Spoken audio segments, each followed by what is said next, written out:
This is an example of a Toric T9 IOL that has rotated. You can see the alignment mark inferiorly, and we focus to the alignment marks on the toric lens, and back this lens has rotated approximately 30 degrees. So we bring the patient back to the operating room and we perform an aura, which confirms that there is about 4 diopters of residual astigmatism.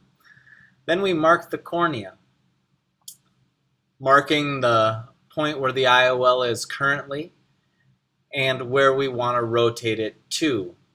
Previously, we used our website, www.astigmatismfix.com, which calculated that the IOL should be rotated approximately 30 degrees clockwise.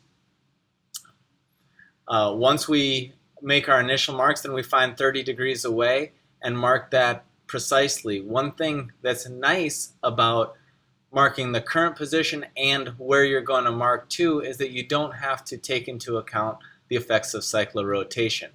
Clearly you would have to when you originally implant the IOL, but not once it's in place.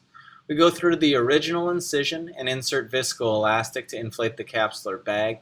It's nice to use the original incision because you're not inducing any new surgically induced astigmatism. Once the haptics are freed from the posterior capsule, the lens can be rotated. This lens has only been in place for approximately a week and a half, and so it's quite easy to rotate. I prefer to rotate in the clockwise direction because it's a bit easier to rotate, and now you can see that the alignment marks on the IOL are consistent with the ink marks on the cornea, and we're in good position. Viscoelastic removal is performed with irrigation and aspiration. In this case, I did not put new viscoelastic behind the IOL because the IOL rotated so easily. Once that viscoelastic is removed, the wounds can be hydrated and the centration of the IOL can be confirmed.